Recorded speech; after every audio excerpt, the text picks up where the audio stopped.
ئەم کاتتان باش لە یەکی سێ بەڕێز مەلاکراکار لە پەیجی خۆی و لە فەیسبووکەکان لە نەرویجەوە هەڵسەنگاندنێکی بۆ وتارەکەی من لە چوارەمین کۆنفراسی دابڕان کرد لە پێشکێکەکەی ئاڵێ زۆر بە کورتی وەڵامی دەبوو کەچی 1 ساعت و 8 دقە و 5 سانیە قسەی کرد. هەموو وتارەکەی من 20 دقیقەیەک بوو. ئازادە من پێم خۆش بوو زۆرتر قسە بکە باقی وتارەکانیش هەڵبسەنگێنێ. زۆرش ڕاستی فەرموو کە ئەڵێ ئێمە جیاوازین، ئێمە ناکۆکین، ئێوە فەلسەفەی خۆتان هەیە، ئێمەش شەرع و دین و ڕێبازی خۆبان هەیە. حەقیقەتێکە کە نە من و نە ئەوون هیچ کەسێک ناتوانین نکۆلیمان لێ هەبێ. ئەوان هەبوون ئێمەش هەین و لە ململانین. ئەڵێ کاتی خۆی من پێم خۆش نەبوو مامۆستا عەلی باپیر دیبەیتی لەگەڵ مەلا بەختیار کرد. وەڵام ئێستا خۆشی داوای دیبەیت لە منەکە. خەڵکی تریش داوای دیبەیتیان کرد. من پێم وابێ مامۆستا عەلی باپیر لە ناو هاوکێشەکانە لە ناو ململانیەکانە مەسئولیەتی ڕاستەوخۆی پاراستنی کۆمەڵی ئیسلامی هەیە و ئامانجە سیاسیەکانیشی دیارە. بۆیە ئەو کارێکی چاکی کرد وەکو یەکەمین ڕابەرێک لە دنیای ئیسلام لە کوردستانی عێراق لەگەڵ کەسێک دانیشێ کە سەراپا بیرکردنەوە و ئایدۆلۆژیەت و فەلسەفەم جیاواز بوو لەگەڵ ئەو. وای مامۆستا عەلی باپیر ئەگونجێ لەگەڵ ئەم سەردەما نەک ئەو کاتە مامۆستا مەلەکرێکار ئەیوت حەق نەبوو عەلی باپیر دانیشێ لەگەڵ مەلا بەختیار. ئێستا چونکە دەرکەوت دیبەیتەکە سەرکەوتوو بووە و لە ڕووداوە 5 ملیۆن کەس زیاتر سێری کردووە و بە دیبەیتی ساڵ چوە ناو خەڵکەکە جەنابیشی پێی خۆشە دیبەیت بکەین بەیەکەوە. لە وەڵامی ئەم قسەی ئەڵێم دڵنیا بە هەر کاتێک بێتەوە بۆ کوردستان یەکەمین چالاکی تۆ لەگەڵ من ئەبێ بۆ ئەوی دیبەیتێک بکەین. بەڵام تۆ ئێستا لەوێ بەداخەوە دەست بەسەری کە من پێم خۆشە ئازاد بیت ئەگەرچی معلومە لەسەر چی دەست بەسەری، معلومیشە لەسەر چی کوردستانت بەجێهێشت، معلومیشە لەسەر چی لە ئێران دەربازیان کردیت، هەموو ئەمانە ئەزانین. بەڵام من ئێستا بەش بە حاڵی خۆم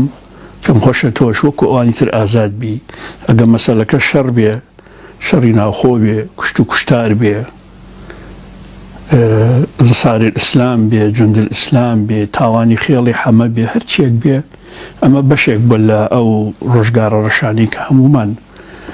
ئەزانین چۆن ڕووی داوە. و پێشم وایە جەنابەت خۆتێکێک بدلەوانی خوتبەکانت لە ناو بزوتنەوەی ئیسلامی لە ساڵی 92 93 94 خوتبە ئاگرینەکانی جەنابی مەلاکرێکار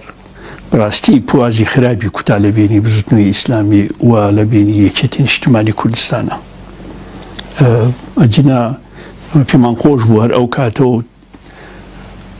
بۆ بەردەوامیش پێمان خۆش بوو کە پەیوەندی سیاسی لە نێوان هەموو لایەنە سیاسیەکان بە ئیسلامی و بە هێزە دیموکراتەکانەوە هەر بمێنێ. هەندێک قسەی کرد لەسەر ڕۆشنگەری، لەسەر شەخسی من، لەسەر ئەوەی کۆمەڵە بووم، مارکسی بووم، ئێستا یەکێتیم، ئاڵای شۆڕش بووم، زۆر چۆ ناو ئەو بابەتەی گوایە من ئێستا هەر لە ناو حزبەکەی خۆما ئەفلاسم کردووە لەو قسانە کە بەڕاستی من بۆ خۆیم پێخۆش نییە کەوتە ناو ئەو قسانە لەبەرەوەی کە معلومە مامۆستا مەلاکرێکار خۆی ئەڵێ من دوای هەفتا بووم بە ئیخوان المسلمین خۆشی ئەزانیە کە بزوتنەوەی ئیسلامی تایبەتمەندیەکی هەبوو جیابوو لە ئیخوان المسلمین کە چەکی هەڵگرت کارێکی باشیان کرد لە دوای هەڵەبجەش کە لە ساتی هەڵەبجە چێکیان هەڵگرت یەکگومان چەک هەڵگردن لە مەدرسەی ئیخوانەکانان نییە نەبووە ئەو کاتە پێچەوانەش بوو و دوایش لە ناو بزوتنەوە ئەو هەموو جیابوونەوە کە ڕوویدا هێزی چەکدا دروست کرا هێزی سەلەفی دروست کرا لاکرێکار خۆی چۆتە ئەفغانستان هاتۆتەوە بۆ دیارە تەوێڵە زەرقاویان هێناوە بۆ ئەوێ بۆ ئەوی بەو ڕەوتەی کە خۆیان باوەڕێن پێیەتی هەروەکو داعشەکانی ئێستا ئەو کاتە ئەوانش باوەڕێن بە هەمان ڕەوتە بوو ئەیانویست ئیمارەتی ئیسلامی لێوێ دروستکەن و پەرەی پێ بدەن و ئەمەی پێ بکەن خۆی باشە زانێ کە چەک هەڵگردن و حرەکەتێکی جیهادی خۆکوژی و کۆمەڵکوژی و ئەم تیرۆر و ئەوانە نەئەگوجا لەگەڵ فەلسەفەی ئەو کاتی ئیخوانیەکان ئەگەر چی ئێستا ئیخوانیەکان تێوەگلاون لە سینا تێوەگلاون لە ناو مەسر تێوەگلاون بە شێوە لە شێوەکان بە دۆخێکی تایبەتیان بۆیە کە یەک خوا یەک قورئان یەک پێغەمبەر یەک سنەت هەیە لەناو ئەنواعی جیابوونەوە بووە چۆن بۆ خۆی بەڕەوا ئەبینێ ئێمە لاهوتی نین ئێمە لە فەلسەفەیە ئەمە دنیاین لە دنیابینینمانە و ئایدۆلۆجەتمان چەپ بووە مارکسی بووە زۆر تەبیعی بووە بیری جیاوازمانە بووە تەنانەت ستراتیجی جیاوازمانە بێت چونکە ئێمە لەسەر شتە دنیایەکان جیابینەوە لەسەر خوا لەسەر پێغەمبەر لەسەر قورئان ئێمە هیچ کێشەیەکمان نەبووە جیاببینەوە تۆ لە سایەی خوای گەورە لە سایەی قورئانی پیرۆز لە سایەی پێغەمبەر تۆ کە جیابیتەوە ئەمە شتێکی نامۆیە بەڕاستی ئەگەنە بۆ ئێمە زۆر تەبیعیە جیابوونەوە ناکۆکی چینایەتی ناکۆکی کۆمەڵایەتی ناکۆکی نەتەوەیی ناکۆکی سیاسی ناکۆکی فەلسەفی هەموو ئەمانە لەسەر ئەرزە زۆر تەبیعیە بەڵام لەو دنیا چۆن وەڵامی خوا دیتەوە کە جیابوویتەوە لە ئیخوانەکان کە هێز دروست کرد هێزی چەکدار دروست کرد و ئەو هەموو کێشە و بێشەیە لە ناو چەکە دروست بوو ینی تۆ بۆ ئیخوانەکان ڕاست بوون یا تۆ ڕاست بووی ئەو کاتە وەڵامی ئەمە بدەرەوە ئەمە یەک وەکو پێشەکی وەکوتر ئەلمانیەت تەفسیرەکەت خراپ نەبوو کە ئەڵێ ئەلمانیەت دوو جۆرن جۆرێکیان ملحد نین کافر نین نازانم چی لەم قسانە کە خۆی بە شێوەیەکی ناڕاستەوە هەر ئەتەوێت جنێو بدەیت و لە بەرچاوی ڕای گشتی ئیسلام ئەلمانیا واقعیەکانیش لە بەرچاو بخۆی بەڵام قسانت هەر باشترە لەوەی کە ئەتبوت کۆمونیستەکان و مارکسیستەکان ئەوانە ملحدن وانە من دوو جۆرە ئەلمانیەتن وانە ئەلمانیەت کاکە مەلاکرێکار بە هیچ شێوەیەک دژی دین نییە و بە هیچ شێوەیەکیش دژی مەذهب نییە و بە هیچ شێوەیەکیش سەراپا شەرع و دین و سنەت و ئانە ڕەت ناکاتەوە و بەڵکو لە هەر لایەک بگونجێ لەگەڵ ئوموری دنیایی و هانایی بۆ ئەبرێەوە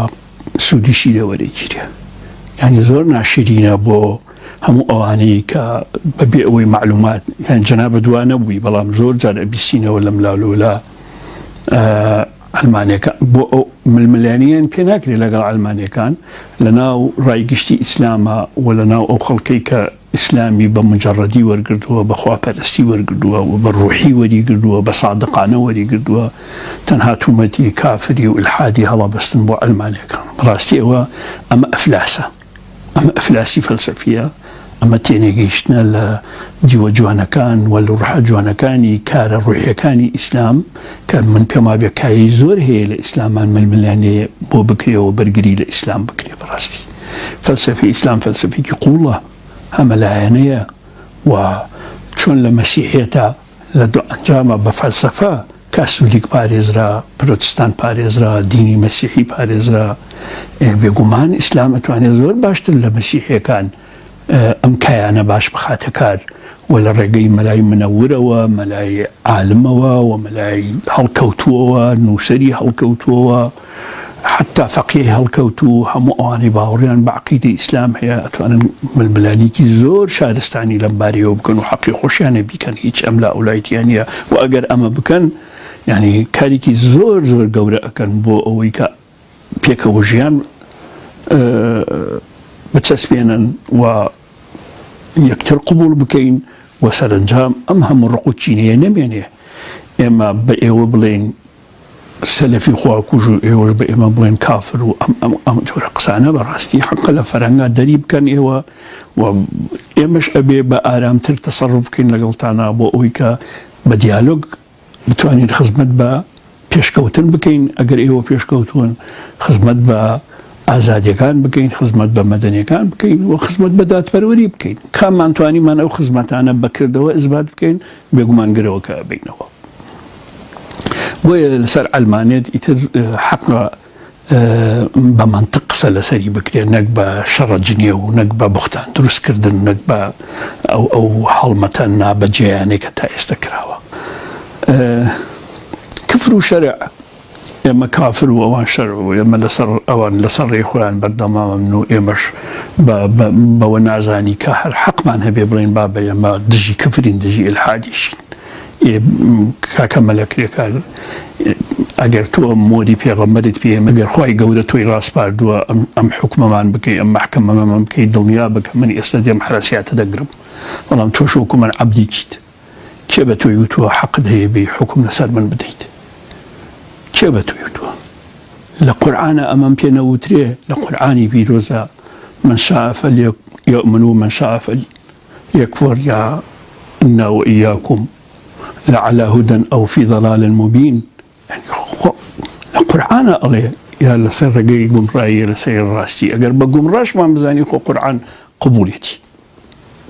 أوني قبوليتي قرآن تو قبولتني الله ينابي بش لي ملحدش نمتم قبولني بش لي كافرش نمتم قبولتني أخباش بكي أم حقيقة دعوة يعني بكي حقيقة أم محكمة يبو إمتاني أما باش بحالي خوبان دهور لي يكين كبراستي رجاي ديالوج بدوزي توا وحكم أم جور حكم مطلقانا رات اكيشي بو برياري زورنا مسؤولانا لمجوا روكو خوتزاني لجند الإسلام والأنصار الإسلام كأو بريارنا الجبه جيكر تو برو تاوان روشتيد تو برو قطر روشتيد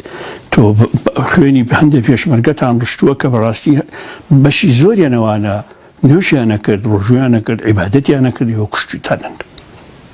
دڵنیا بە ئەوانەی خێڵی حەمە هەرە زۆر بەشی هەرە زۆریان خەریکی نوێژووی تاعەت بوون ئێوە کوشتوتانن هیچ گوناحێکیشیان نەبوو گوناحیانە بوو پێشمەرگە بوون ئەینەمە گوناحە تۆ هاتوویتت سەریان لە خێڵی حەمە سەریانە بڕی بە ئەمری جەنابەت ئەمە کراوە ئەخ وەڵڵاهی من یا تۆ ئەمیری ئەوان نەبوویت هەر بە ڕواڵەت دایان ناویە ئەگەر ئەمیریت ئەمریکا لە تۆ دەرچووە خۆ چیتر ئەمیر بۆ تۆ ئەمیر بوویت ئێمە ئەمیر نەبووین لەوێ خۆ زەرقاوی هات بۆ ئەوێ ماوەیەکی کەم تێگەیشت لە ڕووی عەسکەریەوە ئەوێ سقوتی کردووە ناتوانێت لەوێ بمێنێ بەجێهێشت تۆ مایتەوە لەوێ ئەمیری ئەو ڕەوتە بوویت و هەر حرەکەتی عەسکەری لەو کاتە کراوە تۆ کردوتە بە ئەمری تۆ کراوە ئەمیری چیت خۆ ئەوانە هەمویان ئیتاعەتی تۆیانە کرد کە ئەو بڕیاریان جێبەجێ کردووە بۆیە یعنی من هیچ چاوەڕێی ناکەم تۆ مۆرم بۆ لێ بدەیت خی گەورە عەفوم بکای عەفوم نەکە من هەر ئەوەنە بەسە لە هەموو شەرعێک و بە من ئەوەنم بەسە کە من 15 ساڵ پێشمەرگە بووم لە لای هیچ حکوومەتێک فایلم نییە و یەک کەسیشم بەدیری نەکوشتۆ لە تاریخی خۆمە و یەک جوتیاریش لە سەراسەری کوردستان نادۆچیتەوە من لە حیاتم زوڵمم لێ کرد بێ یەک کەسیش نادۆچیتەوە یەک دینارم بە زۆر لێسەندی بێت ئەمە بانگاوازێکە هەر کەسێک لە ژیانی پێشبڕگایەتیمان کە مەسئول بوو من تەعادام لێ کردووە ئێستا حەقی هێشکاتم لێ بکە هەر کەسێک دینارێکم لێسەندی بێ یەک دیناریش یەک دینار یەک فلسم لە هەر کەسێک سەندی بێ ئێستا بۆ هێ بچێ لە محکەمە شکات بکە وعدی شەرەفە دەم وعدی شەرەفی کوردستانە دەم کە من بچم بۆی قەرەبوو بکەمەوە من ئەوەنم بەسە کە بە پاکێتی پێشمەرگە بووم بە پاکێتی هێناومە بە پاکێتی خزمەتم کردووە یعنی ئەمە ئەگە حب الوطن من الئیمان بێ لەبەر لە خۆشەویستی تری باڵاتر چیە دۆزیتەوە کەسێک 15 ساڵ پێشمەرگە بێ و مەسئولیش بێ لە ژیانی زلیەکی لە کەس نەدای بێ بەو پەڕی ڕازگویانە لەگەڵ جوتیاری کوردستان و هاوڵاتی کوردستانە هەڵسوکەوتی بکەوە ئێستا لە خۆم ڕائبینم کە بڵێم کێ ڕۆژە لە ڕۆژان لە دەستی من ستەمێکی دیوە با بەفەرمێت شکاتم لێ بکە من ئامادەم بچمە بەردەمی دادکە کۆمەڵەوەی خوان باسی کۆمەڵەیە کرد کە من و ئەو 1 ساڵ 2 ساڵێک فەرقمانە ئەو ئەخوان بووە و منش بووم بە کۆمەڵ من لە تۆ ئەپرسم ئەخوان ساڵی چەی دامەزرا و کۆمەڵە ساڵی چەند دامەزرا ئەخوان ساڵی 1928 دامەزرا کۆمەڵە ساڵی 1970 دامەزرا یعنی لە دوای 42 ساڵ کۆمەڵە دامەزراوە ئێوە 42 ساڵ تەرحتان هەبوو لە سیاسەتە بۆ هیچتان بە هیچ نەکرد بۆ خەباتتان نەکرد شۆڕشی ئەیلول هەبوو یەک ئەخوانی نەچووە پاڵی دفاع لە کورد بکە یەک کەس بەعنوانی ئەخوانی نەچوونە پاڵی دفاع لێ بکەن مرۆڤ باوەڕتان بە خەباتی مقاومەت و خەباتی چەکداری نەبووە کە ئێوە هیچتان بە هیچ نەکرد کە شۆڕشی ئەیلولیش دووچاری خیانەتنامەی جەزایر بوو کۆمەڵە ئێمە هەمە بووین و بڵێ چەپ بووین و من بە دڵنیاییەوە پێتەڵێ مەگەر چەپ نەبووینایە ئێمە نەمەناتوانی لە دوای 1975 ئەو هەموو ئەرکە مێژویانە ڕابپەڕێنین و لە تەواوی مێژووی کووردا تەنها چەپەکان توانیویانە مەقاومەتی گەورە بکەن فەرموو بزان چەپەکانی ڕۆژئاوا چیەکەن فەرموو بزانە چەپەکانی باکوور چیەکەن فەرموو ئێمەش کۆمەڵە لێرە چیمان کردووە فەرموو بزانە لە ڕۆژهەڵاتە خەباتی چەپ لە 150 ساڵی ڕابردوو لە سەرانسەری ئێرانە لە ڕۆژهەڵاتی خەباتی چەپ چ خەباتێک بووە. ئێوە ئەخوان لە ساڵی 1928 تا ئێستا هەن 90 ساڵ 95 ساڵتان تێپەڕان خۆشتان لە ساڵی 1970ەوە حرەکە جیهادیەکان لە مسرەوە دروستە بن چەکتان هەڵگرت خۆکوژتیتان کرد مەسیحیتان کوشت قبتیەکانتان کوشت گەشتیارەکانی شارە وڵاتەکانتان کوشت گەیانتانە داعش گەیانتانە جەبهەتی نوسرا ئێرهابتان گەیاندە هەموو عالەم بە سیارە خەڵک ئەشێلن لە وڵاتانی دنیا بە سیارە بە لۆری بەکرێ ئەگرن ئەچن خەڵک ئەشێلن لە کاتی سیاحەتە لە کاتی ئیسراحەتە خەڵک ئەشێلن یەکام چەپی دنیا ئەمەی کردووە بێگومان من بە مارکسیێتا چوومەتەوە و ڕخنە لە هەندێک دیوی ئەگرم بەڵام بەڕاستی بە درێژایی 1946 تا ئێستا کە بزنەوەی مارکسی سەری هەڵداوەوە یەکەمین ئینتەرناسیۆناڵی جیهانی پەیدا بووە حرەکەی چەپ لە دنیاە سیاری بەکرێ نەگرت و خەڵک پێشێلکە هەمیشە لە بەرگریا بوون و ئەوانەی پۆلپۆت و مۆلپۆتیش کردیان بەڕاستی ئەوەی ستالینش کردوێتی هەمووی ئینحرافێکی گەورە بوو هیچ عەلاقی بە مارکسیێتەوە نەبوو لە یەک دێڕی مارکسا و لە یەک دێڕی ئینجلسا نادۆزیتەوە کە ئیرهابی تیا بێت بەعکسەوە هەمیشە دژی ئیرهاب بوون دژی ئیرهابی سەرمایەداری بوون دژی کوشتنی خەڵکی بێتاوان بوون ئەتوانی ئێستاش جەنابەت خوێنەوارێکی باشیت ئەوەنە هەستت پێ یەکەم مەلایەکی باشیت و لە ئەو ڕێبازە سەلەفی کە دەخۆشت شانازی پێوەکەی پاساوی زۆر باش بۆ خۆت ئێنیتەوە بڕۆ مانیفێستی کۆمەنیست بخوێنەوە بزانە لە مانیفێستی کۆمەنیست بەرنامەیەکی سیاسی ئینسانی تر هەیە نە چەوسانەوەی تایە نە خوێنمژینی مرۆڤ لەلایەن مرۆڤی تایە نە جیاوازی چینایەتی تایە نە زوڵمی تایە خەباتی گەلان بەڕەوا ئەبینێ هەم مارکس هەر لەسەر پشتیوانی خەباتی گەران و پۆڵۆنیا یەکەمین ئینتەرناسیۆنالیزمی لە دنیا داناوە معلومە ئێمە کۆمەڵە بووین لە سەرنجامی شکستی سیاسەتی هەموو هێزە سیاسیەکانی تر لە کوردستان و لە عێراق و لە ناوچەکە کۆمەڵە ئێمە توانیمانە دەوری خۆمان ببینین و پێشم وایە شەرەفێکی جگار گەورەمان تۆمار کردووە لە سفرەوە ئێمە دەستمان پێ کردوێتەوە لە سفرەوە تۆ باوەڕاکەم لە حیاتت بزانی بیتت کوردایەتی چیەکە ئێمە لە ناو چەقی سلەیمانی ساڵی 1976 لە تۆڵی شەی شەهاب و جەعفەر و ئەنوەر لە پارێزگای سلەیمانیمان خستە بۆسەوە و ئەو هەموو قارەمان و داستانی کە پێشمەرگە کردوێتی لە کوردستانی عێراقا هەموو جێگەی شانازی و جێگەی قارەمانی و ئێوە کە لە دوای کارەساتی هەڵەبجە بڕیاری چەک هەڵگرتنەدا معلوم بوو کە هاتن بوون بە دۆستی یەکێتی نیشتیمانی کوردستان کە چەند ساڵ بوو لە شاخ و یەکێتی نیشتیمانی کوردستان لە شۆڕژ بوو و لە ناو ئێرانیشەوە خۆتان بەهێز کرد. ئەڵێ ڕۆشنگەری و دابڕان ڕووداوێکی گەورە نییە من لە خەتابەکەم ماوەتم ئەمە ڕەچشکاندنە ئەگەر ڕووداوێکی گەورە نییە ئەگەر ڕەچاشکاندن نیە ئەی جەنابەت بۆ 1 ساعت و 8 دقیقە قسەمان لەسەرەکەیت ئەگەر کاریگەریمان نییە بۆ 1 ساعت و 8 دقیقە تۆ لە هەرچی لە هەمانەتا بووە لە بۆچوونتا بووە لە ڕخنەکانتا بووە ئەتەوێ وای باسکەی کە ئەمە هەر هیچ نییە ئەگەر هەری هیچ نییە بە 8 دقیقە بتبڕایەتەوە قسەکانت فرامۆشت کردایە کاکە شتێکی هیچ کە هیچ کاریگەری نەبێ شتێکی عەجایب نەبێ بۆ 1 ساعت و 8 دقیقە جەنابەت خۆت مەشغوڵەکەی بڕۆشتی تا ئێمە خۆت دەرسی قورئان و شەرع و ئەوانت باشتر بخوێندایەتەوە لە فەلسەفەکانی تر باشترت بخوێندایەتەوە کاتت زۆرە بوو کاتت بە ئێمە و کوشت کاکە 1 ساعت و 8 دقیقە زۆرە هاتووی کات بە ئێمە و کوژی لە کاتێکدا خۆت ئەفەرمووی کە ئێمە هیچ تەسیرێکمان نێ و شتێک تازە و عەجایبیشمان نەکردووە. ئەشڵی جەنابەت زەمانەکە کۆتایی هاتووە گوایە ئێمە 90 دقیقە یاریەکە تەواو بووە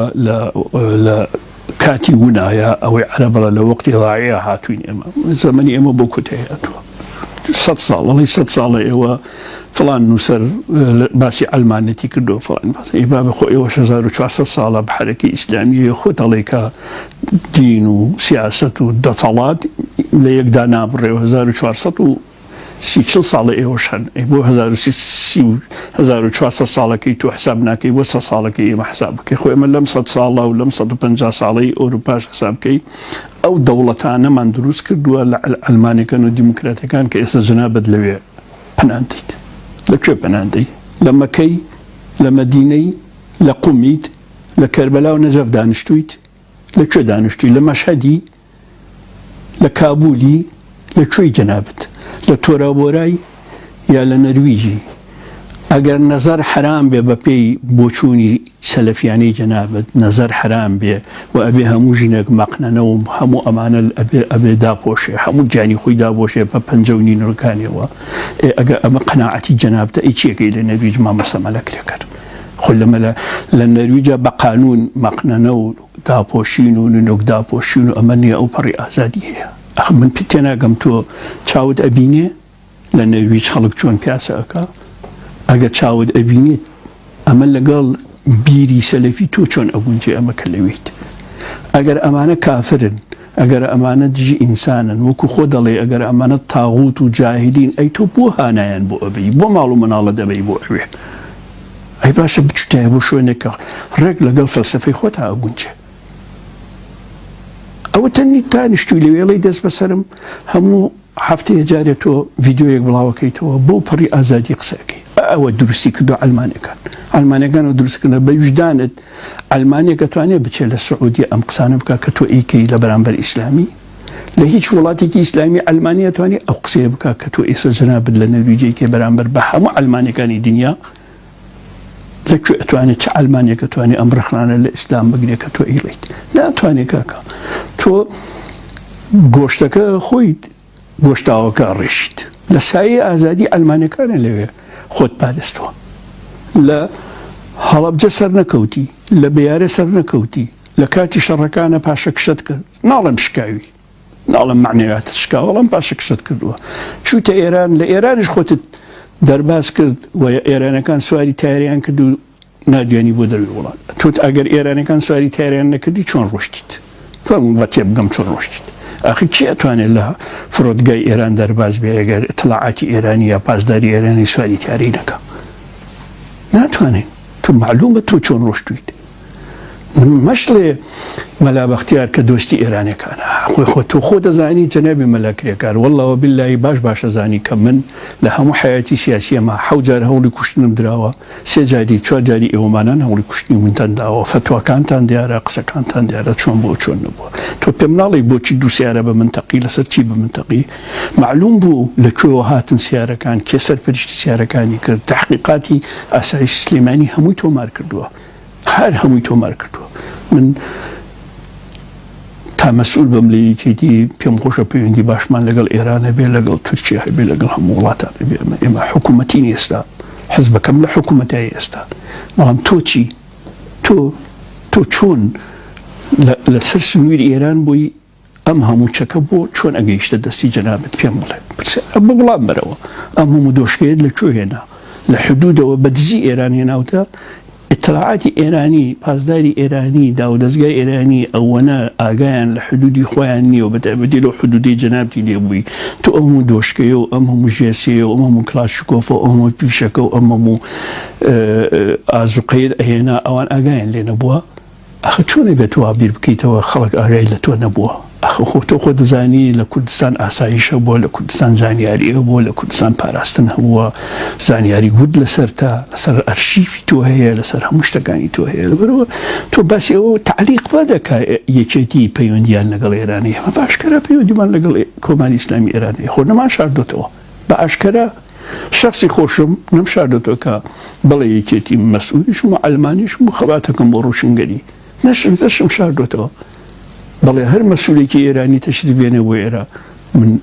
بە حکمی مەسئولێتەکەم ئەگەر لە هەر کۆبنێک بم بێ ڕێزیان بگرم منیش ئەگەر وەفد بم بمێرە یەکێتی بۆ ئێرانیا بۆ شوێنێکی در بە حکمی مەسئولێتەکەم ئەوانش ڕێزم نەگرن تۆ خۆت ئەمە باش زانی تە بۆ ئەتەوێ مەعمەعا و ئەوە دروستکەی وەڵامە نابەختیار دۆستی ئێرانەوەوە ئەخ بۆ وای دی ئەەکەی مامۆستا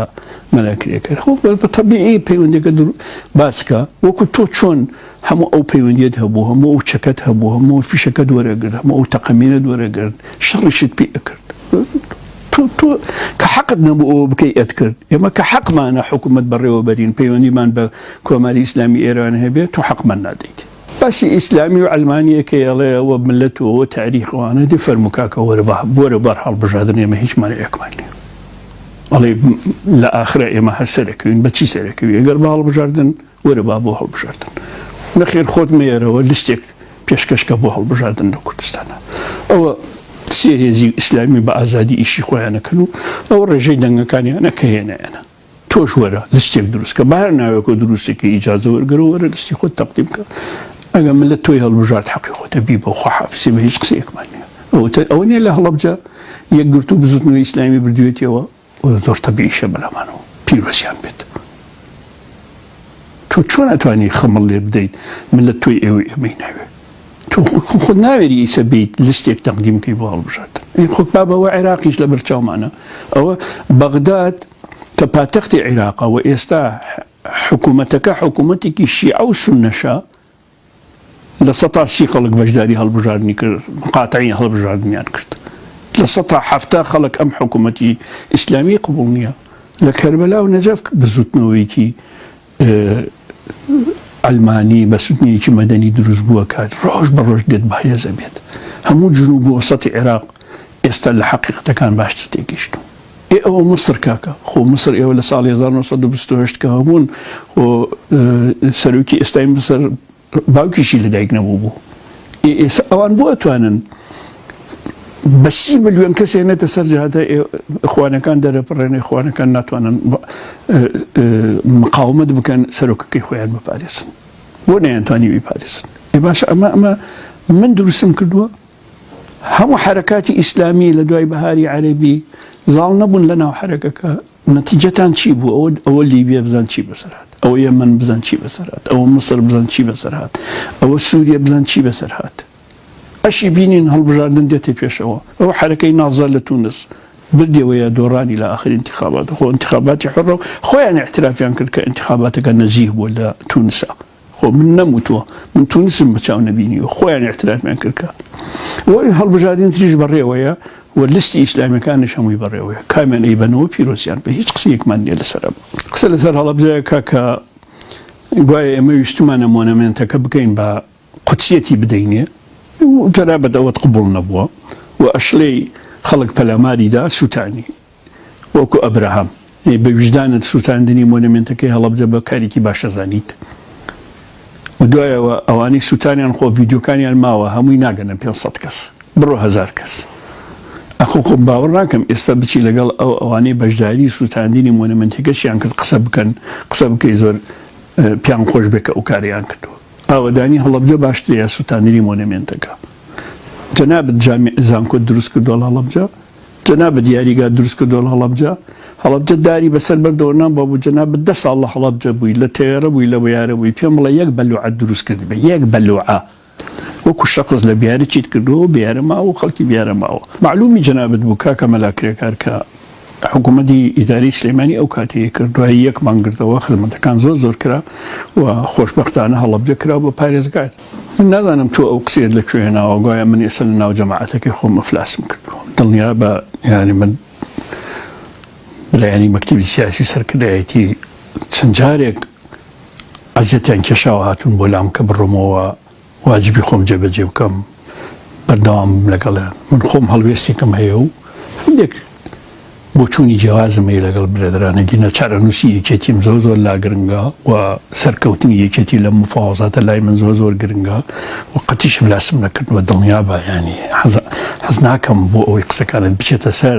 تۆ بتەوێت کەسایەتی من بشکێنی بۆی خەڵک زیاتر باوەڕت پێ بکە من نامەوێت کەسایەتی تۆ بشکێنم بەڕاستی من ڕێز لە سەلەفێتی تۆ ئەگرم ڕێز لە کەسایەتی تۆ ئەگرم و قەتیش بوختانت بۆ ناکەم هیچ بوختانێکت بۆ ناکەم ئەبەدەن ینی بە بێوجدانی ئەزانم بوختانت بڕوا بکە حەزەکەم ئێستا ئازاد بیتەوە بۆ پەڕی سەربەستی دانیشی تۆش وەکو مامۆستا عەلی باپیر وەکو مامۆستا سەلاحەدین وەکو کاکە مەلا عەرفان وەکو هەموو ئەم سەرکردە و مەکتەبیسیانە دانیشی تۆش حەقی خۆ دەوەرگری لەم ملەتە من هیچ بوختانت بۆ ناکەم و هیچی نیشت بۆ ناکەم بۆیە حەقی نییە لە خۆتەوە بڵێ ئیفلاسی کردووە یا دەرکراوە یا ئەم قسانە جوان نییە بۆ تۆ چونکە معلومە هەموو یەکێتی نیشتیمانی کوردستان نەزانێ من دەرنەکراوم هەموو یەکێتی نیشتیمانی کوردستان نەزانێ ئیفلاسم نەکردووە و ڕۆژانە من 150 کادری یەکێتی دێن لە خزمەتیانە بە مناقشەی هەواڵانەکەین قسەکەین برایانی مەسوول دێن بۆ لام هەمومان تەلەفۆنەکەین بۆ یەکتر قسە بۆ یەکترەکەین یعنی جوان نییە تکاکەمانی واز لەو جۆرە ئەسلوبە بێنن بۆ شکاندنی خەڵک ئەگەر من ئەفلاسم کردووە خۆ من لە وڵاتی خۆمم مامۆستا مەلاکرێکان ئەوە نییە لە وڵاتی خۆمم ئەوە نییە لە ماڵی خۆمم ئەوە نییە لە بارگای خۆمم ئەوە نییە بە حیمایەتی نیشتیمانی کوردستان هاتوچۆکەم ئەوە نییە هەر کاتێک پێویستیان بە من بێ پرسیارم لێەکەن ئەوە نییە سەفەرەکەم ئەوە نییە ئەچمە هەولێر ئەوە نییە چمە دەروی وڵات نازانم جەنابەت لەکوێی من وڵاتی خۆمم بەجێ نیشتووە ئەگە ئەفلاسم بکردایە ڕامە کرد وەڵڵی دڵنیا بە ڕامە کرد یعنی پیاوکە ئەفلاسی کرد لە سیاسەتا چی بکە لێرەدا دێشێت چەند ساڵێکی چنەبێ دوورەکەمەوە تۆ چۆن ڕۆشتی بۆ دەروی وڵات بۆ ناییتەوە ئەو کات بۆ ڕۆشتی ئەو کاتە ئەسڵەن ئاخە تۆ جیابوویتەوە تۆ هێزت دروست کرد تۆ ئیدعا دەکرد کە هەموو منتەقەکەی بە سەلەفی و ئێمە و هەموو دنیا بە تاغوت و بە جاهیلی ئێزانی ئەی خۆت ئێستا لەکوێی کاکە چۆن چوویتە ئەوێ چۆن لەوێ یعنی من تێناگەم تۆ کە لە وڵاتەکە نەمایت خۆت بە ئەختیاری خۆت لە وڵاتەکە نەمایت دوایەوەی کە لە دەرەوە بوویت تۆیان ڕاپێچا بۆ محکەمە خۆ تۆ ناتوانانی بڵێ من چوون بۆ محکەمە لەوێ محکەمەکەیان بۆ دانایت خۆت وڵاتت بەجێهێشت من ناڵێم ئەفلاست کرد سیاسەتەوە پاشەکشت کردووە دوایەوەی پاشەکشت کردووە لە نەرویج هەندێک تەقارەری لەسەر ڕۆشتووە ئێرەوە ئێوە ناتەم تحقیقات لێ کرد بە فرسەتی ێزانم عەرزت کەم ئەڵێ بەڵگەم لایە کە تۆ هەندێک بەرادەری کەرکووکی ناردووە من بکوشن وڵایی کاکە مەلاکرێکە بە مقدساتی هەموو کرد کەسێکی بە شەرەف من ئەو کاتی ئەو قسەیەم بیست وەرخەفەتم خوارد ینی وتم من بگەمە ئەو ڕادەیە تحملی ڕخنەی مەلاکرێکان لە نەرویج نەکەم ئەمە چۆنە بە یەکسەر تەلەفۆنم کرد بۆ بەرەدرانی یەکێتی لە نەرویج وتم بڕۆن بە دادگای نەرویج بڕێن بە پۆلیسی نەرویج بڵێن ئەگەر کەیسی وا لەسەر من هەیە ئەگەر ئەعترافی وا لەسەر من هەیە ئەگەر جنابی مەلاکرێکار شکاتی لە من کردو من دێم بۆ نەرویج دێم بەرامبەر ئەوەستەم بێبەریم لە شتی وا و قەت شتی وا ناکەم حەزەکەم بڵێ کاکە مەلاکرێکار قەت بڕوا بکەیسە بیتەوە دیفاعت لێکم بەرگری لێکم قەت ئەوە من نیم لە دوورە وڵات بی لە اختیاری یەکێتی وەکو جەنابت بکەمەوە ئەوە تاوانەکە قەت ئەوە ناکەم حەزەکەم بزانی و ئێستاش ئەیڵێم ئەگەر پۆلیسی نەرویج داوام بکات دێم محکەمەی نەرویج داوام بکات دێم جەنابەت ئەگەر سەر شکاتم لێکێ بەڵگە دێ بڵۆ بەڵگەکان پێشکەشکە من هیچ مانعێکم لێ بە پارەی خۆم بە اختیاری خۆم دێم بۆ ئەوەی کە ئەسباتی کەم ئەم قسەی جەنابەت ئەسڵ و ئەساسی نییە باسی عەلمانەت و ڕەمزی قەزاز و سەمانی شێخ مەحموود وانەی کرد کە ڕەمزی قەزاز وایە دژی شێخ مەحموود بە کاکە لە زمانی شێخ مەحموود ڕخنا هەبوو لەسەر حکوومەتەکە ئەگینا ڕەمزی قەزازی خوا لێ خۆش بوو جەمیل سایبی خوا لێ خۆش بوو ئەحمەد موختار جافی شاعری خوا لێ خۆش بوو هەموو ئەمانە ڕخنیان هەبووە بۆ چوونی جیاوازیان هەبووە بڕوا بکە زۆر شێخ مەحموودیان خۆشەویست یعنی شێخ مەحموود سەرکەوتوو بێ نەیانەویست با شێخ مەحموود ژێرکەوتوو بێ ئەوانەیە منت با بە ئەم هەموو نەخوێنەوارە حکوومەتی پێ بەڕێناچێ حتا مستەفا پاشا یا مولکی حتا ڕەفیق حەلمی زۆر پەرۆشی ئەو بن ئەسڵان ئەوان لە دەروی وڵاتەوە هاتوون بوون خزمەتی حکوومەتەکەی شێخ مەحموود بکەن ئەخەوتۆ جەنابەت لە خۆتەوە تاریخ بوو خوێندنەوەیەکی نادروستی بۆ ئەەکەیت هیچ خوێندنەوەی نادروستی بۆ بکە باسی مەسەلەی عەلمانەت و ئەوەکەی خۆ شێخ مەحموود نەیوتۆ من حکوومەتی ئیسلامی دروستەکەم کەی شێخ مەحموود وتی من حکوومەتی ئیسلامی دروستەکەم شێخ مەحموود ئەویست حکوومڕانیەکی ئەو کاتە چۆن ئەچێ بڕێوە وەزعەکە بچێ بڕێوە ئەویش ڕۆژنامەی دەرکرد شێخ مەحموودیش ئومێدی استقلالی دەرکرد شێخ مەحموود ئەنواعی ڕۆژنامە و ئەنواعی هینی هەبوو ئەو وتارانەی لە ڕۆژنامەی شێخ مەحموود شێخ نووری شێخ ساڵح و حەمدی شاعر و ئارەنیشویانە وتاری زۆر واقعی و جوانە نووسراون بڕوا بکە بەشێک لە خوتبەی هەموو ئەو سەلەفیانەی کە ئێستاش پێیان وایە دنیا هەموو جاهیلی ئەوان قسەی وایان نەکردووە زۆر قسەی جوانیان کردووە معادلەکەیان زۆر بە جوانی خوێنەوەتەوە ئەو کاتە زۆر دڵسۆزی شێخ مەحموود بوون یعنی تۆ خوێندنەوەکەت سەقەتە بەڕاستی بۆ ئەو سەردەما گوایە من لە زانکۆی کوێ وتومە لە 2010 کارەبا دێت وڵی نەزانکۆی کۆی قسەی وام نەکردووە ئەو قسەیە لە هۆڵی ڕۆشنبیری سلێمانی کراوە بە حزوری برای بەڕێز کاک عومەر فەتاح کردومە وتومە ئەگە تا سەری ساڵ کارەبا چاک نەکەن حەقە حکوومەتەکەتان استقالە بکە ئەم قسەی من لەلایەن دژەکان و هەموو ئەوانەی کە قسە دائەتاشن ئەمە گەورە کراوە تا ئێستا باسەکرێتەوە من ئێستاش ئەیڵێم حکوومەتێک نەتوانێت ئەرکە بنچینەکانی خۆی جێبەجێ و حەق ئەستقالە بکە من نەموتووە ئەبێ وتومە ئەبێ بکرێ جا تۆش ئێستا هەمان ئەو قسانە ئەەکەیتەوە کە ئەو بەڕێزانە ئەوانەی کە بە هەڵە ڕخنە لە بۆ چوونەکەی منەگر تۆش گەردن ئاسات هیچ قسەیەکم نییە چی بکەم کە تۆ دقەتت بەکارنیانە یەکەم شوێنەکە کۆیە نییە هۆڵی ڕۆشنبیری سلێمانی دووەم نەموتووە 2010 وتومە تا سەری ساڵ سێم نەموتووە دێ دوتومە ئەبێ بێت چوارەم لە تۆ زیاتر وتومە حەقا حکوومەتەکەش استقالە بکە ئێ باشە تۆ یەیت ئەڵێ وەڵی کارەبای کوردستان لە جیبوتی و نامیبیا خراپترە ئێ باشە وڵای پێمان خۆشە جیبوتی و نامیبیا لە کوردستانیش ئەوەدانتر بێ بۆ تۆ پێ دوایە جیبوتی و نامیبیایە ئۆگەندایە وڵاتانی فرەقی حەقی ئەویانی ئاوەدان بن و کارەبایانە بێ بۆ بەراوردمانەکەی گوایە ئەوانە هەر ئەبێ خراپ بن ئێمەش بە خراپەکە بەراورد دەکەی وەڵام من پێم خۆشە دوا کون و کەلەبەری تاریکی ئەم سەرزەویە کارەبای بۆ بڕۆ ڕووناک بێتەوە جیبوتیا و نامیبیەوەمانش ئینسانن مرۆڤ بن و حەقی خۆیانە ئاوەدان بن حەقی خۆیانە بژین حەقی خۆیانە دادپەروەریان تیا بێ لەبەرەوە مقارنەکە وەکو تەوهین وایە بۆ ئەوان مقارنێکی دەقیق نییە باسی ئەوە کاکە لە زمانی ئادەم و ئیبلیس ئێمە شەکا بە ئیبلیس ئێ باشە خۆ ئیبلیسی شەرخوا دروستی کردو خۆ من دروستم نەکردووە لە زمانی ئادەمەوە باشە تۆ من تێناگەم بۆ چووی بۆ ئادەم و حەوا ماڵداوا بێ ئەوە هەموو نمونەیە لە بەردەست هەیە بۆیە منەبەی بۆ ئەەکەی بە ئیبلیس و ئەمبەی بۆ ئادەم و حەوا کاکە ئێستا 7 ملیار بەشەر لەسەر ئەرزەیە زیاتر ێ بەراوردمان کە بە یەکێک لەم 7 ملیارە ئەخ بۆ ئەمبەی بۆ سەرەتای میسیۆلۆژیای هەرە دێرینی سەر ئەرز بۆ ئەمان بی بۆ ئەو کاتە یعنی کەسێکی تر نەبوو لە ئەرزە من بەراورد بکەیت ئیلا ئیبلیس نەبێ بۆ ئەوەی کە لە ناو خەڵکا بڵێ مەلا بەختیار ئیبلیسە یەکاکە وەڵڵای ئیبلیس نیم وەڵڵای کاکە یارمەتی هەزارانی وەکو تۆ و هەزاران تێکۆشەر و هەزاران هەر کەسێک بێت بۆ بارەگاکەم من ئەو پەڕی خزمەتی ئەەکەم کەسیش بە هەڵە نابم هیچ کەسیش بە هەڵە ناکەم یعنی حەقیش نییە تۆ بەڕاستی ئەو تێکستانە یا ئەو قسانە هەڵبژێری کە ئەتەوێ من لە بەرچاوی برای مسلمان و خوشکی مسلمان بخیت من خوشک و برای مسلمان بە خوشک و برای خۆم ئەزانم خۆشم بە مسلمان ئەزانم خۆشم بە سونە ئەزانم دڵنیا بە ئەم قسانە هەمووی درۆی هەڵبەستراوە بێباکیشم قسەی زۆرتان کردو هەر بێباک بوو من لەسەر ڕێبازی خۆم بەردەوامم و تووشی ڕەتفعلیش نابم لەوەی کە چیتان و تۆ بڕۆ بەردەوام بە لەسەر ئەو قسانە خۆتان زەرەرەکەن ئەگەر قسەی باش بکەن منطقی بکەن باشترە بۆتان باسی 22 کۆپتەرەکە هێنیتەکایەوە من تێناگەم تۆ تحقیقت کردو لەوەی 22 کۆپتەرەکە چۆنەوە چۆن نییە ئەوە ئاوای حامەی کەرەم کە ئاوای شێخ مستەفای ڕەحمەتیە ئەوە هەموو خەڵکەکە ماوە ئەوە ئاوایی میریاسی سەر و میریاسی خوار و ماوە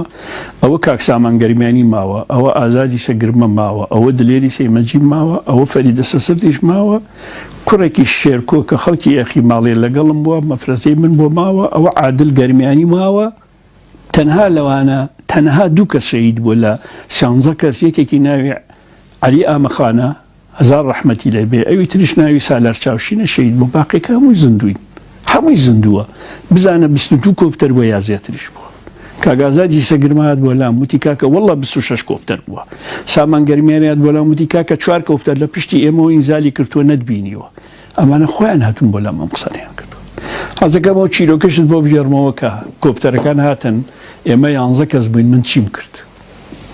بزانە من چیم کرد و جەناب کاک ئاوات قارامانیش ماوە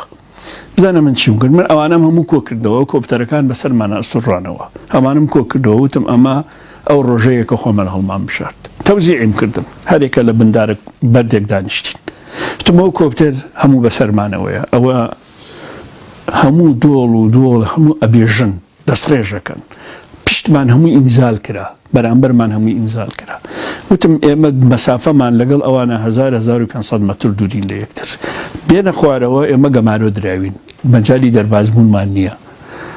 ئیتر ئەمە ئەو ڕۆژەیە کە حەقە بە پیاوەتی شەهید بین خۆمان ئەم ڕۆژەمان هەڵبژاردووە هەر هەمویان ئاوت قارەمانی کاک عادل ئەو کاک شێرکۆیە سامانگەرمیانی ئازادی سەرگرما هەموو ئەمانە وعدی شەرەفیاندا وتیان هەمومان لێرە تەرمەکانمان ئەکەوێ کەسمان شەڕەکە بەجێ نایڵێ ئێمە ئاوا خۆمان گرتبوو بەرامبەر بە دۆخەکە ئەوە ئەگەر جەنابەت باوەڕ ناکەی یا هەموو ئەوانەی کە لەم بزوتنەوەی دژەیەکێتی و لەو جەماعەتی ڕقلەیەکێتی ئێستا بە بەردەوام باسی 22 کۆپترەکە کرد من داواکەم لجنەیەکی تحقیقی لەلایەن وەزارەتی پێشمەرگەوە دابردێ نەخێر لە فەرماندەی هێزەکانی هەفتاوە دابردێ نەخێر لە دادگای سلەیمانیە لە دەگەلەی کوردستان دابردێ بچن تحقیق بە بزانن ئەو 22 کۆپتەرە زیاتر بووە حقیقەت بووە یا من هەڵم بەستووە چ پێویستم بەوەیە من هەڵی بەستم من ئەوە نەبەسە بڵم 15 ساڵ پێشمەرگەم ئەگە 15 تەقەشم نەکرد بێت کە هەموو خەڵکە زانێ من لە چەند شەڕ بەشداریم کردووە من لەو کەسانە نیم 15 ساڵ پێشمەرگە بوو بم 15 ساڵ فەرماندە بوو بم خۆم لە شەڕ دزی بێتەوە کاکە مەلاکرێکە دڵنیا لەو کەسانە نیم باوەڕ بکە بە وجدانم بە وجدانی جەنابیشت من لەو کەسانە نەبووم قەت لە واجبی عەسکەری قەت لە واجبی چارەنووسازی ملەتەکەم خۆم دزی بێتەوە لە زمناکۆ پێشمەرگایەتیم کردو هەتا هەکاریش وە نەبێ بڵم وەڵایە لە شوێنە قەتیس ماوم بابایەکی خانەقینیش بووم ینی دیەکی ڕزگارکراوی خانەقین لە بەردەستم نەبوو تا بچم خۆم بخلافێنم من گەشتمە کرد لە خوار زمناکۆوە لە شمێران و لاوەرانەوە تا ئەگاتە گەرمیان و بازیان و قەرەداغ و شارەزور و سوورێن و دەوروبەری پێنجوێن و دۆڵی شلێر و بۆ شارباژێر و بۆ دۆڵی جافەتی و بۆ پشدەر و بۆ بتوێن و بڕۆ بۆ خۆشناوەتی بۆ زرارەتی بڕۆ بۆ دۆڵە ڕەقە ئەجا بگەڕەرەوە بۆ قەندیل ئەجا بگەڕەرەوە بۆ هەڵگورد لەوێ بۆ دەشتی بەرازگرت هەتا ئەگەیتە دۆڵی گۆستێ هەتا ئەگەیتە برادۆست هەتا ئەگەیتە هاکاری من پێشمەرگایەتیم تێ کردووە دەی تۆ شتێک بگێڕەوە بزانم لەکوێ پێشمەرگایەتیت کردووە خۆ لە دوای کارەساتی هەڵەبجایەتی دەدرەوە لە ئێران بوویت و ئاەتیتە هەڵەبجە و لە دوای ڕاپەڕین خۆ معلومە ئێمە ڕاپەڕینمان کردو کێ ڕاپەڕینی کردو هاتوویتەوە ئەلەن وسەلەن ئەوەت کرد کە کردت پیرۆزت بێ بەڵام ئەم هەمومان دووبوونی هیلای کێش لە بەرچاوی بگرە ئەوەی کە خۆت کردوتە ئێمە لە بەرچاوی گرین کە معلومە چەندت کردووە ئەوەی ئێمەش کردومانە ئەو مێژوو نووسراوە و هەندێکی بە تەلەڤیزیۆن و بە ڤیدیۆ تۆمار کراوە کە چیمان کردووە ئەو خەڵکی شوێنە بڕۆ بزانە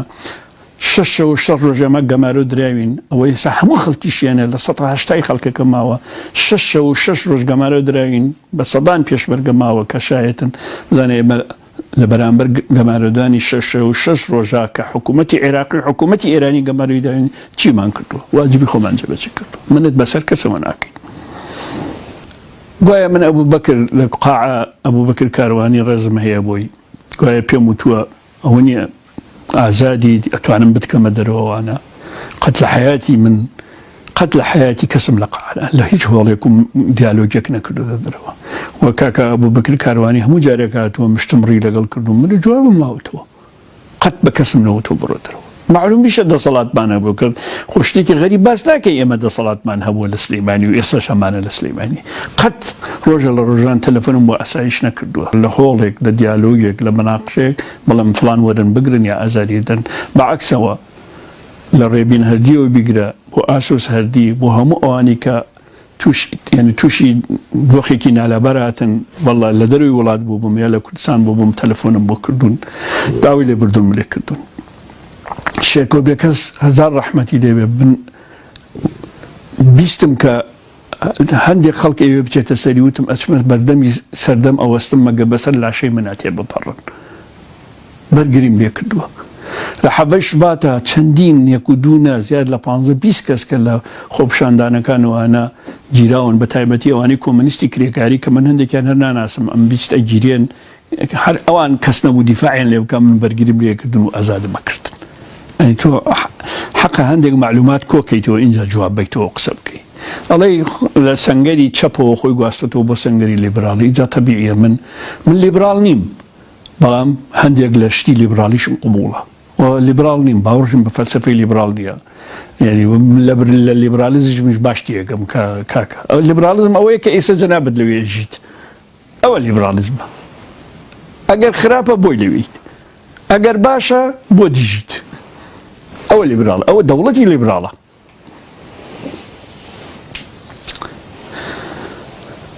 باسی هەڕەشە و گوڕەشەیەکە هەڕەشە ئەەکەیت و بەڵێ ئەتوانی هەڕەشە بکەی وەڵام من قەت هەڕەشەم نەکردووە بەڵام کە لە شەڕ ڕابووین بێگومان ململانیم کردو لەگەڵتانە تۆش ململانت لەگەڵ ئێمە کردو هەڕەشەی چیم لێ کردو لە هیچ کەسێکی ئیسلامی ئەو کاتێ چەکداری بوونمان ڕەشەم نەکردووە هیچ بێگومان بکەوتمایەتە شەڕمان نەکرد بە یەکەوە ئەو کاتە شەڕ لە بەرامبەر هیچ هێزێکی ئیسلامیە خۆ مەسئولێتی عەسکەریم نەبووە بۆ ئاگاداریت بەڵام جەنابەت کەوتیتە شەڕ بەداخێکی زۆرەوە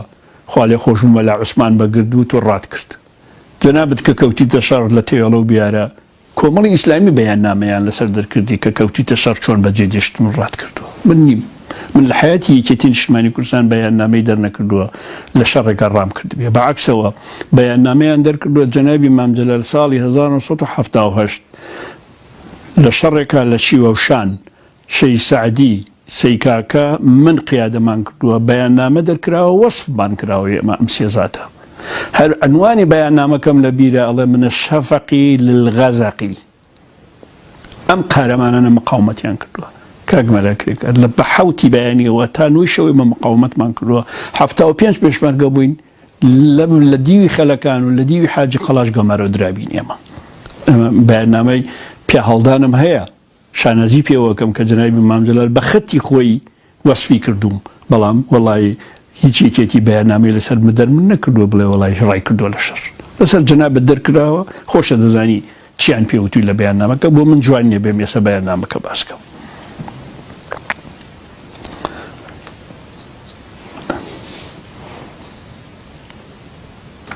باسی ئەوەکەی کە ئیسلام یعنی سیاسەت و دەوڵەت و ئەما لە یەکجیا ناکرێتەوە باش خەباتی بۆ بکە من هیچ ڕێگەم نییە ئێمەش خەباتەکەین کە ئیسلام ئاین بۆ تاک بێ ئازادی هەبێ و هەموو کەسێک عەقیدەی حوڕ بێ ئێمە پێمان وایە کاروباری دنیایی بۆ دنیایە کاروباری ئەو دنیاش بۆ ئەو دنیایە جا جەنابەت باوەڕ بەمە نییە حەقیقەتە من هیچ ڕێگەم نەکردووە تۆ پێت وایە هەر سەرەکەوی ڕێگات گرتوۆتە بەر ئایندەش ئینشەڵا دە 15 ساڵێکی تریش 20 ساڵێکی تریش جەنابە دەمێنی و منیش ئەمێنم ئەگە منیش نەمام شایەتیم بۆ بە ئەگە تۆ سەرکەوتی قسەی تۆ ڕاستە سەریش نەکەوتی قسەی من ڕاستە ئەوە ماوین و ڕۆژگار و لە بەردەمانایە بەڵام بەڕاستی خوێندنەوەکەت خوێندنەوەیکی دەقیق نییە باشترین فرسەت لە مێژووە بۆ هێزە ئیسلامگەرەکان کە هەڵکەوت ئەمەی بەهاری عەرەبی بوو مادام لەما سەر نەکەوتن کۆتایی هاتووە سەرکەوتنی استراتیجیدان لە مەنتەقەکە تەواو گەورەترین هەل ئێوە تێکتاندا نەک سەر نەکەوتن تێکتاندا هێزە ئیسلامگەرەکان تێکڕا لە ناو مصر لە لیبیا لە یەمەن لە سووریا لە تونس لە مەغرب لە جەزائر تێکتاندایەوە تێک و پێکچوو لەبەرەوە هەلی وا بە خوێندنەوەی من لە 23 ساڵی ئایندەش بۆتان دووبارە نابێتەوە بۆیە خوێندنەوەکەت خوێندنەوەیکی دەقیق نییە پێت وایە لە سەد ئاخر ئەم مطلقیەتە غەڵەتە لە سیاسەتە بڵێ احتیمالە سەرکەوین بڵێ ئێمەش سەرەکەوین بڵێ لە سەد هەر ئێمە سەرەکەوین هەر ئێمە حاکمە بین هەر ئێمە بەڕێوەتانە بین بتانی و نەتانی وا ئەبین کاکە خۆ ئەمە معلومە خۆ لە سەردەمی خولەفای ڕاشدینەوە ئاڵوگۆڕەکان لە دەسەڵاتەکان هەیە فاتمی بۆ دروست بوو ئیسماعیلی بۆ دروست بوو خەوارج بۆ دروست بوو سەفەوی بۆ دروست بوو عوسمانیەکان بۆ دروست بوون اینجا ئەو هەموو فرقەتە بۆ دروست بوو ئەم هەموو هەڵگەڕانەوەی بۆ دروست بوو خۆ معلومە ناتوانی بڵێ هەر ئێمە ئەخوە ئێوەی دنیای ئیسلامیش کە دەسەڵاتی ئیسلامیتان بەدەستەوە ئەم هەموو فرقە و ئەم هەموو ڕێگایە و ئەم هەموو دەسەڵاتە جیاوازەتان هەبووە باشە ئەخ خۆ ئەگەر تۆ پێت وایە ئەگەر ئێوە وا ڕێک و پێک بوون و لە تاریخە هیچ کێشێکتان نەبوو چۆن عەشرەتێکی عوسمانی هات لە ئاسیای ناوەڕاستەوە خەلافەتی لە ئێوە سەند لە هەموو عەرەب سەند لە هەموو سەڵتەنەت و هەموو خولەفای عەرەب وەرگرت خۆ نەتیجەی شکستەکان بوو ئەمان توانیان بیقۆزنەوە عەشرەتێک لە ئاسیای ناوەڕاست دێت ئستەمبول داگیرەکە و هەمووی ڕزگارەکە و یەتەوە ئیمپراتۆرێتە دروستەکە کە دروستیەکات مێژوو معلومە چۆنە مێژوو دێیتە سەرەوەی کە گوایە ئێمە چوین پێشوازیمان لە جەگارنەر کردووە و کچی کوردمان بردووە هەڵپەڕیوە بەرامبەری وەڵی کاکە مەلەکرێت گارنەر یەک جارم دیوە لە کۆنگرەی پارتی دیموکراتی کوردستاندا لەوێ دیومە لە حیاتی نەدیومە نە مەرحەبام کردووە ونا کچی کوردیشم بردو پێشوازی لێ بکەن و ئەو کاتەیە جێگارنەر لە دوهۆک و لە بادینان و لە کوردستان بووبن ئەو کاتە بۆ معلوماتی جەنابەت هەر یەکێتیش نەبووم ئەو کاتە و منش ڕخنەم هەبوو لەسەر کۆی سیاسەتی بەرەی کوردستانی و کۆی ئەوەی نەگەڵ هەڵانەی ئەو کادا ئەکرا حتى تاڵانەکانی سەردەمی بەری کوردستانی قەت قبول نەبوو بەیاننامەم دەرکردووە دژی ئەو تاڵانیانە کاکە یعنی تۆ ئەخە کە معلوماتت دێن بۆچی بۆم دروستەکەیت ئەخە خۆ گوناحە دەکە کاکە هەر بە شەرعیش بێ گوناحە دەکا قسەم بۆ هەڵا بەستیت باسی بزاوتەکانەکە هەڵێ سێ بزاوت لە دنیا هەیە لەسەر فیمینیزمی ڕۆشنگەری قسەکە هەڵە بزوتنەوەی کرێکارانی نێونەتەوەیی بزوتنەوەی ڕەشپێستەکان بزوتنەوەی ژنان و فیمینیزم هەرسێکی ڕاستە ئەی بزوتنەوەی مەدەنی کە غاندی دەستی پێکرد و مارتن لوتەر کینگ حرەکەتێکی مەدەنی گەورە و عالەمی دروست کرد و شەید کرا لەسەری ئەی بزوتنەوەی ئۆمانزم پێش ئەوانە لەکوێدا ئەنێت ئەی بزوتنەوەی ناوکۆیی خەباتی گەلان لەکوێدا ئەنێت بزوتنەوە زۆرە لە دنیاە کە ڕەهەندی ناونەتەوەیی هەیە و لە هەموو دنیاە پەیڕەو کراوە باسیەوەکەی کە من هیچم لە هەک بە نییە وەڵی کاکە من ئەوەی لە هەک بەمایە خێمە خزمەت کەس چاواشە ناکەم من ئەتوانم خۆم بپارێزم لە هەموو ئەم خوتبانەی تۆ و هەموو ئەوانەی کە ئێستا بەرگری لە جەناب دەکەن لە فەیسبووکەکان ئەی خوێنمەوە من ئەتوانم خۆم بەڕاستی من لەگەڵ فەلسەفەی خۆمە ڕاستگۆم و نامەوێ پۆپولیستێکی درۆزن بم نامەوێ دروشمی ڕایگشتی فریودان بەرز بکەمەوە من باوەڕم بە ڕۆشنگەریە بە ئاشکرا ئێڵم باوەڕم بە حکوومەتی سیکولارە بە ئاشکرا ئێڵم هیچ ئەم لە ئەولایەتیانە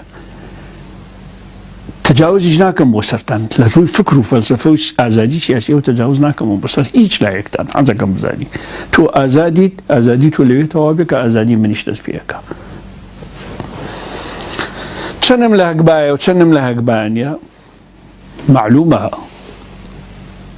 ئەوە گۆڤارەکان ئەوە ڕۆژنامەکان ئەوە کتێبەکان نامەوێ خۆم باسی خۆم بکەم ئەگەر قسەی کرد لەسەر کتێب و ڕۆژنامە و گۆڤارەکانیە فەرموو قسە بکە 600 ژمارە ڕۆژنامەی چاودێر دەرچووە خۆ ئەگەر کەسێک هەکبەی کەمیتیا بێت چۆنە ڕۆژنامە دەرکا زیاتر لە 30 گۆڤاری بەدەنێتمان دەرکردووە هیچ ژمارەیەکی 250 لاپەڕە کەمتر نەبووە کە خۆم سەرنووسەری بووم ئەگەر لە هەکبەکەم کەمیتیایە بەتاڵ بۆ چۆن ئەمە دەرەکەم 19 کتێبمەیە ئەگەر هەکبەکەم بەتاڵ بێ کەمی دەرەکەمەوە 20مین کتێبیش بەڕێوەیە لە 2 مانگی 3 مانگی ئەیند کاکە مەلاکرێکە شانازیەکەی بە سەقافەتی خۆتەوە حەقی خۆتە بەڵام تەوهین مەکە بە سەقافەتی بەرامبەرەکەت تەوهینی پێ بکە کاکە من لەناو کتێبخانە گەورە ئەبم بۆ ئاگاداری جەنابەت ئێستا من ئەمرم یعنی کۆی کەیتەوە 45 ساڵە من کتێبە خوێنمەوە 45 ساڵە من هەموو شتێکم وەلاوە ناوە لە کتێب و لە سیاسەت و لە ململانی و لە پێشمەرگایەتی بردوومەتە سەر لەبەرەوە نە ئەتوانی گەورەم بکە نە خۆم ئەتوانم خۆم گەورە بکەم نە بە جەنابیش بچووکە بمەوە حقیقە و حەقی خۆی لەم ژیانە هەیە ئەمە کتێبخانە ئەمە یەکێکە لە کتێبخانەکانم بۆ ئەگەداریت کە ئێستا لێرە دانیشتم وەری بیشمێنە بزانە 50 بەقە تۆ کتێبی تایانە کتێبخانەکەی تۆ زیاتری تایانە هەر ئەم کتێبخانەی کە ئێستا من دانیشتوم کتێبخانەی ماڵەوەم لەمە زیاترە کە ئێستا هەمە ڕخنە لەوەیە گرێکە گوایە 10 ملیۆن کەس کوژراوە ئەڵێ جا 10 ملیۆن چییە لە فڵان شەڕ 100 ملیۆن کوژراوە من یەک کەسیشم پێ زۆرە کە کوژرا بێت ئەخ چۆن 10 ملیۆن کەسی چیە کاکە ناکرێ وا قسە بکەیت 10 ملیۆن ئەگە زیاتر بێت کارەساتەکە زیاترە ئیسلام کوشتی بێت یا غەیری دەسەڵاتی ئیسلام یا غەیرە دەسەڵاتی ئیسلام کوشت بێت کارەساتە کاکە مەلاکرێکات ئەخۆ کاکە مەلاکرێکات تۆ خۆ دەزانی لە شەڕی قرمتیەکانە چەند کوژراوە ئەی خۆ بعدە خەلابەر بەسرە من دروستم نەکردووە مەسەلی بعدە خارابر بەسرە عەباسیەکان هەموو بەسڕەیان کوشت هەموو بەسڕەیان سووتان مەسەلی بعدە خارابر بەسرە هاتەرە تۆ زانی لەناو بەنگالیەکان و هیندیەکانە چەند کوژراوە باسی 10 ملیۆن ئینسانە کرێکە لە کاتی فتوحاتی ئیسلامیە کوژراوە ئەخ خۆ من لە سەردەمی خالدی کوڕی وەلیدا نەژیاوم خۆ پێغەمبەر لە فەتحی مەکە قسە بە خالدی کوڕی وەلید ئەڵێکە 8 دیری بە بەلاش کوشتووە ئەخۆ من حەجاجی کوڕی سیفی سەقەفی نیم لەو سەردەمە نەژیاوم گردێکی بە لە کە لەسەری خەڵکی کوفە دروست کردووە و 30 کە لەسەریشی بردەوە بۆ معاویە بخۆ تاریخی کوشت و کوشتن لەسەر دەسەڵاتەکانە شتێکە ئاشکرایە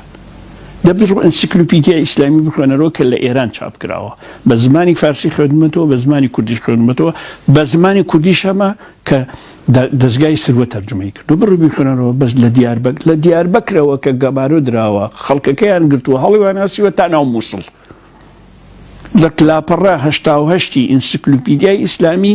کە چاپکراوی کۆماری ئیسلامی ئێرانە ئەمە نووسراوە من نەمنووسیوە بڕوات هەبێ من نەشمەزانی کە خوێنمەوە حەپەسام بەدار هەمویان هەڵواسیون تا مووسڵ ئەخۆ تۆ بزانی لە ڕاپەڕی زیندیەکانە باس لە 5 ملیۆن تا 6 ملیۆن کەسەکە کە کوژراوە جا ئەمە شانازیە چ شانازیەکە وەڵڵای من قەت شانازی بە کوشتنی ئەم هەموو خەڵکەوە ناکەم قەت پێم ناشڵم 10 ملیۆن چیە من ئەڵەم یەک کەس زۆرە یەک کەس باسی ئەوە کاکە گوایە من ساڵی 1980 تا 90 ئاڵای شۆڕشم دروست کردووە گوندێک نەبووە خۆم بشارمەوە گوندێک لەم کوردستانە نەبوو خۆم بشارم کاکە مەلاکرێکار بڕوا بکە قسەکانت وانە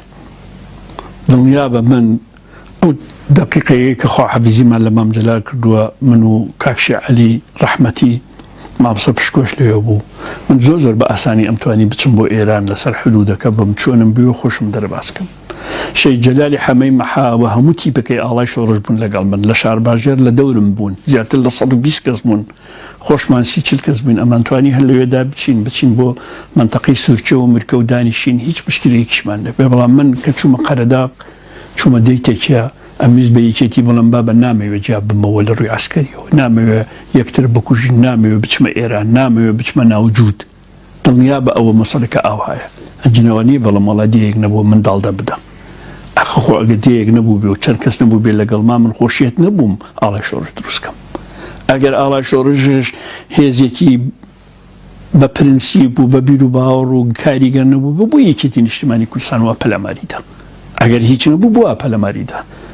بۆ هەموو هێزەکان و هەموو خۆی خستە ئینزارەوە و سێ دانە مانگیش بەس خەریکی تەسفیە ئاڵای شۆڕش بوون لە ناو ڕێزەکانی شۆڕشی و یەکێتی نیشتیمانی کوردستان لە نەتیجە ئاڵای شۆڕش جەزرەبەیەکی بەرکەوت بەڵام هەرمایەوە و بەڕێکەوتن لەگەڵ یەکێتی نیشتیمانی کوردستان کۆتایی هات و بەیانی هاوبەشمان لەگەڵ یەکێتی نیشتیمانی کوردستان دەکرد وانییە کاکە گوندێک نەبووە بخۆم بشارمەوەی نەبن بە هەزاران هەزار کەسە بووە کە من دۆستم بوون دڵسۆز بوون وەڵا ئامادە بوون لە ماڵی خۆیانە لە گوندی خۆیانە لە ناو هێزی خۆیانە بمشارنەوە بڕوا بکات لە هێزەکەی لە قەرەداغا بوو لە تیپەکەی لەوێ بوو 5 یا 6 کەرتی ئاڵای شۆڕشە بوو ئامرکردەکانیان ئاما هەمووی ئاڵای شۆڕش بوو من باوەڕم بە جیابوونەوەی عەسکەری نەبووە چوومەتە تەکیە دانیشتم بۆەوەی کە جیابوونەوەی عەسکەری ڕوونەدا ئەسڵەن باوەڕم بە جیابوونەوەی عەسکەری نەبوو ئەسڵەن باوەڕم بەوە نەبوو بچمە ئێران بچمە ناوجود بچمە پاڵپارتی هەر باوەڕم پێی نەبووە باجەکەیم داوە ئەمەم پێخۆشترە لەوەی بچوومایەتە ناو ئێران بچوومایەتە ناوجود بچوومایەتە پاڵ هێزەکانی تر شەڕی ناو خۆمان گەرم بکردایە 200-300 کەسمان بەکوشت باە لە نەتیجە هەر سڵح بوو من ئەگەر خۆم زەرەرم کردووە من زەرەرەکە تەحموڵ دەکەم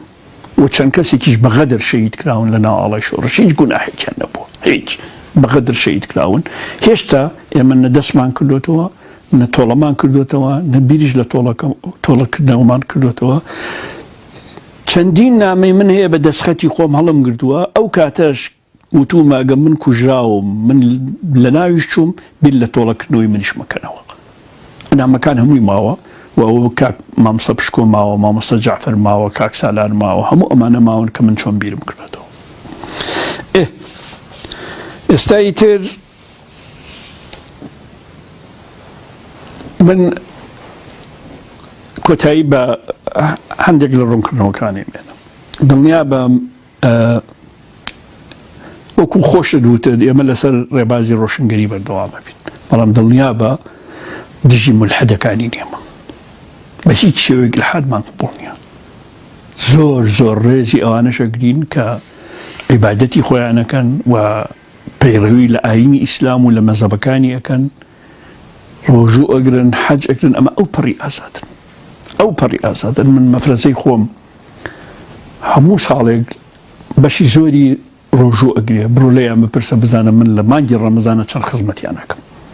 ئەسڵەن نایڵم محتاجی شتێک بن بە پارەی زیاتر بە پارشێوی باش بۆ خواردنی باش بۆ میوەی باش و ئەگەر بە سەفەری شابین پێش بانک پێش بەربانک من وەستاوم لە ڕستورانەکان دانیشتم بە دیارێنەوە نانی خۆیان بخۆن و ڕۆژی خۆیان بشکێنن دڵنیا بە من ئەو پەڕی باوەڕم بە ئازادی عەقیدەشەیە ئەسڵەن باوەڕت بە ئازادی عەقیدە نەبێ باوەڕت بە ئازادی دنیا نابێت من ڕێزم هەیە بۆ ئێستا بۆ جەنابەت حەزیشم ناکرد بەڕاستی جەنابەت بە هەڵە چوو بیت لەو مەوزوعانە سەبارە بە دیبەیتەکەش یعنی من پێم خۆشە دیبەیت ڕوبەڕوو بکەین لە ستودیۆی بیکەین لەکوێ بیکەین لە کوێنێکن هەر کاتێک خوای کرد کە جەنابەت هاتیتەوە بە ئازادی گەڕایتەوە وڵات وڵای دڵنیا بە من دیبەیتت لەگەڵەکەم دڵنیا بە بەڵام دیبەیت بە تەلەفۆن و بە جیهاز و بە هین تۆ لە دوور و من لە دوور و ڕوبەڕووی یەکتر نەبین ئەمە ناکات دیبەیت بەڕاستی ئەمە کا دوو مقابلەی جیهاز تۆ لەوێ مقابلەیەکی مش لێرە مقابلەکەم من پێم خۆش نییە ینی هەر بۆ ئەوی بڵێن دیبەیتمان کردووە کارێکیش کەس خواردوو بکەین کەی هاتیتەوە ئینشەڵڵا بە ئازادی من ئامادەم دیبەیت لەگەڵ جەنابتا بکەم من ڕێزم هەیە بۆت جواز بیرەکەینەوە بەڵام ڕێزم بۆ جیاوازیەکان هەیە ئەبەدەن باوەڕم بەوە نییە کە ئازادیت لە زەوت کرێ ئەبەدەن باوەڕشم بەوە نییە کە ڕۆژە لە ڕۆژان کەس بیر لەوە بکاتەوە تۆڵی جستەگی لە جەنابەت بکاتەوە ئەبەدەن من بیت لە پشانە نەئەکەمەوە نەداواشەکەم ڕێزم هەیە بۆت و ڕێزم بۆ هەیە بۆ هەمووانی کە تۆشیان خۆشەوێ ئەو ئازادن سپاس